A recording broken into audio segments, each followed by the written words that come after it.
अगर आप भी इस फॉर्मूले में कंफ्यूज हैं तो बस 2 मिनट में पता कर सकते हैं कि इस फॉर्मूले में कहाँ गलती है, वो भी बिना याद किए।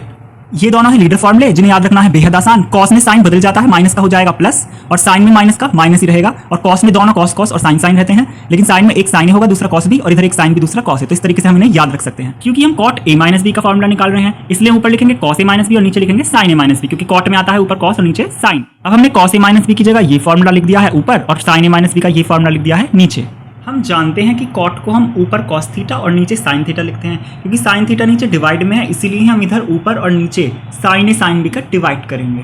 तो हमने ऊपर वाली टर्म में भी साइन ए साइन बी का डिवाइड करा और नीचे वाली टर्म में भी साइन ए साइन बी का डिवाइड करा। ऐसा हम कर सकते हैं क्योंकि साइन ए साइन बी से साइन ए साइन बी कैंसिल हो जाएगा, तो सिर्फ यही टर्म बचेगी। अब हम साइन ए साइन बी को लिखते हैं इसके भी अपॉन में और इसके भी अपॉन में, सेम इसके भी अपॉन में और इसके भी अपॉन में, तो कुछ इस तरीके से दिखेगा। तो हमने कॉस ए कॉस बी के भी अपॉन में साइन ए साइन बी लिखा और साइन ए साइन बी के भी अपॉन में साइन ए साइन बी लिखा।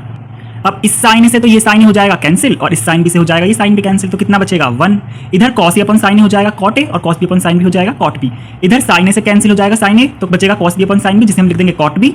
और इधर साइन बी से हो जाएगा साइन बी कैंसिल, तो कॉस ए अपन साइन ए बचेगा, जिसे हम लिख देंगे कॉट ए। तो अब जो बचेगा वही होगा कॉट ए माइनस बी का सही फॉर्मूला। तो हमने कॉस ए अपन साइन ए को इधर लिखा कॉट ए, कॉस बी अपन साइन बी को लिखा कॉट बी, बीच में है प्लस, ये सब कट्टे हो गए थे 1, तो यहाँ पर बचा 1। इधर साइन से साइन कैंसिल हुआ, कॉस बी अपन साइन बी हो गया कॉट बी, और साइन से साइन कैंसिल हुआ, कॉस ए अपन साइन हो गया कॉट ए, और बीच में है माइनस। तो यही है कॉट ए माइनस बी का फॉर्मूला।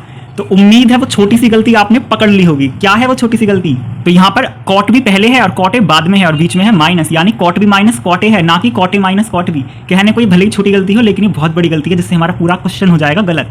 तो अब हम इस फॉर्मूले में अगर कंफ्यूज हैं तो 2 मिनट के अंदर इसे निकाल सकते हैं। हमने देखा कि यहाँ पर आएगा बी और यहाँ पर आएगा ए, तो सही है cot B minus cot A. तो ये फॉर्मूला है कॉट ए माइनस बी का सही। इसी तरीके से हम tan ए माइनस बी का भी फॉर्मूला निकाल सकते हैं। तो tan ए माइनस बी को हम ऊपर साइन और नीचे कॉस लिखेंगे, तो साइन ए माइनस बी का फॉर्मूला ये वाला हम लिखेंगे ऊपर, और कॉस ए माइनस बी का लिखेंगे ये वाला फॉर्मूला नीचे। तो अब हम क्योंकि tan थीटा को हम sin theta upon cos theta लिखते हैं, क्योंकि यहाँ नीचे डिनोमिनेटर में है cos थीटा, इसलिए हम ऊपर भी और नीचे भी दोनों टर्म में cos ए cos बी का करेंगे डिवाइड। और cot ए माइनस बी में हमने करा था sin ए sin बी का डिवाइड, और यहाँ करेंगे cos ए cos बी का डिवाइड। तो हमने sin ए cos बी के लिए अपॉन में लिखा, cos ए cos बी इस टर्म के लिए अपॉन में लिखा, ऐसे इस टर्म के अपॉन में cos ए cos बी लिखा और इस टर्म के अपॉन में cos ए cos बी लिखा।